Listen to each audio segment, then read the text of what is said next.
Moving on further with our food safety series, we're looking at viruses and protozoans in this video.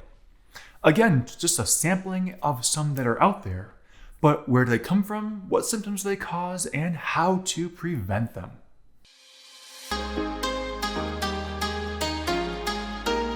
Viruses and protozoans. We'll start with the viruses, we'll get to the protozoans in a second. But viruses themselves are actually less common in food than bacteria. Reason being is the virus needs a living host. So therefore, if it's not alive, which most of the food we eat isn't while we eat it, therefore they can't just survive in there normally. So more often than not, a virus found in the food is from the food preparation. So someone that was getting the food prepped, making the food, that's where the virus usually comes from.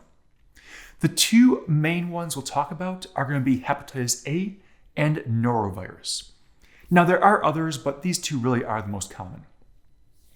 Let's start with hepatitis A. Now hepatitis A is going to target the liver. Now this one is spread by an infected individual. So someone that has the infection will have to spread it into the food that then someone else will consume. This is the fecal-oral route again.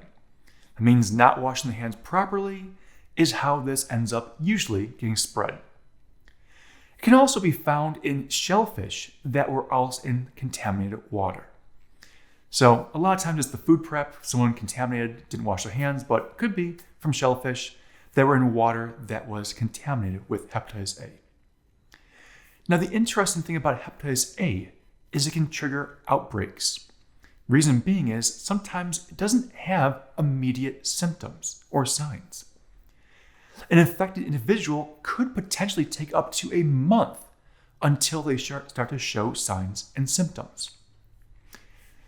Now, that means that one single individual, if they're working in a restaurant, for example, could be spreading this over and over if they're not washing their hands properly.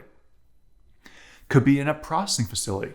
One person not washing their hands properly is putting it into all the processing of the food. Now, thankfully, this rarely is a fatal form of hepatitis, except for individuals that are very young and the elderly. 3 to 10 days, though, is the typical time frame until you see symptoms. And that's usually loss of appetite, nausea, vomiting again. As it progresses through, it can go into jaundice, kind of yellowing of the skin because of the liver problem again. So that's hepatitis A. The other one is norovirus. In the case of the norovirus, that name actually comes from Norwalk virus. They just kind of shortened it. This typically is a human-to-human transmission, or sometimes from contaminated water. Most common of viral infections is the norovirus. And this one you hear about sometimes over the winters. You'll hear about there's an outbreak of norovirus, or there's a whole series of this increasing. The norovirus itself will end up causing severe gastroenteritis. And this severe gastroenteritis can last up to about 24 hours on average. Sure, it can go a little longer. But then after a few days, it kind of gets into body aches and fever, and just you really don't feel very good with this one. This can be prevented through proper food preparation. So again, that wash of hands, cooking food properly, washing vegetables and fruits, just the normal proper preparation guidelines. Now the interesting twist here is it's more severe in adults than it is in children. So in the case of the norovirus, adults get it worse, children get a little bit easier here. Not saying they can't get sick, they still get sick and it's not good, but the adults get it worse usually. All right, so that was the two viruses. Let's shift gears back to living infections, which means we're talking about the protozoans. These can live on their own. So while viruses need a host, protozoans can live on their own. The protozoans are single-celled eukaryotes. Now, all of life is split into eukaryotic or prokaryotic. In the case of prokaryotic or prokaryotes, they're very simple types of individuals. They're not going to have a nucleus.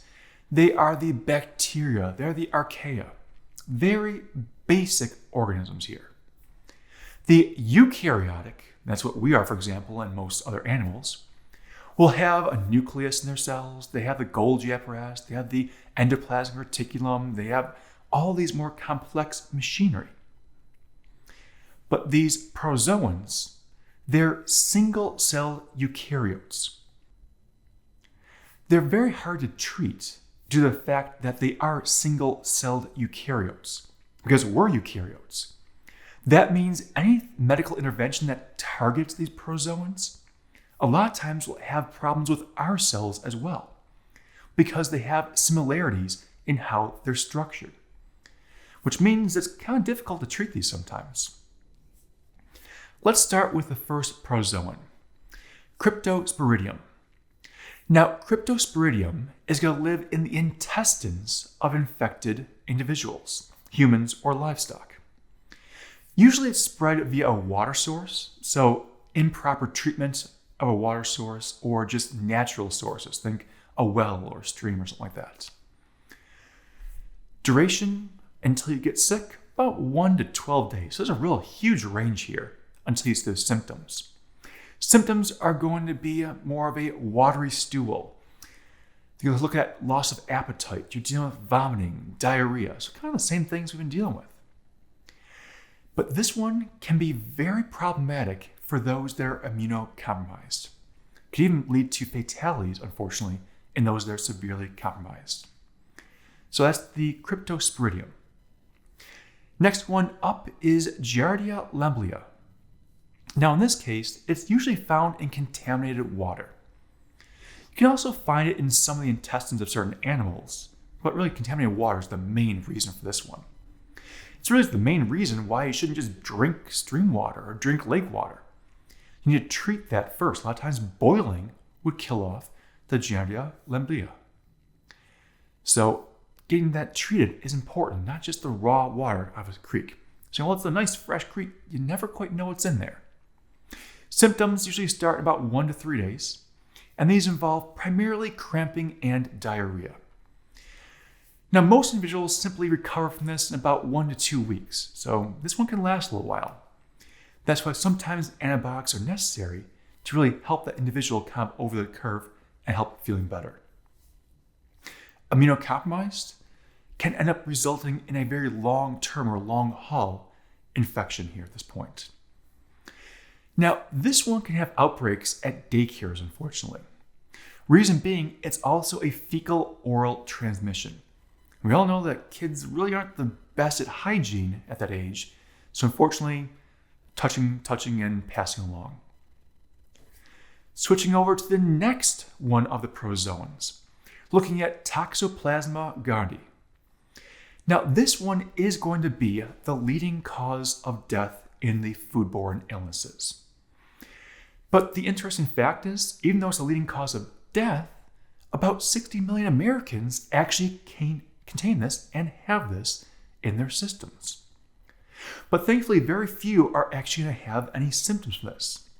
The immune system is traditionally keeping this from having any symptoms or any problems in the body. Now, how is it transmitted? Well, usually undercooked meats. Looking at unwashed vegetables, unwashed fruits. Can even be in cat feces. That's why if you ever heard the recommendation, if you're pregnant, don't change the cat litter. Because this particular one actually can cross the placenta. So it can cause problems to the baby there. Now, if you're changing it under every 24 hours, so every 12 hours, it probably wouldn't be an issue. It doesn't have time to grow enough. But 24 hours and beyond, anyone that's pregnant should be staying away from cat litter there. Our last of the protozoans is going to be cyclospora cayetanensis. Now, this protozoan is usually found in foods, specifically berries, because they're hard to wash. So really, any produce that's difficult to wash can be found here. It's a fecal-oral transmission, which means that this is coming from contamination during the harvest usually. It can either be from the individuals that are picking the berries, if that's the case, or unfortunately, it can be from some farmers that aren't really following the rules and following illegal practices of using what's called night soil. Now, night soil is human feces. Obviously, not really something you want to hear there. But really, human feces have very similar nutritional purposes for fertilization to manure, so they use it even though it is completely illegal. So the best thing is wash those vegetables, wash those fruits as well as possible. Even those berries that are kind of hard to wash, usually a good thing to get them washed. Now, this one can cause diarrhea, and usually just simply resolves itself on its own. So that is the viruses and the protozoans that we went through. These are just a sampling. There are more, so just keep in mind that these are just some of the ones that are out there. Until the next video.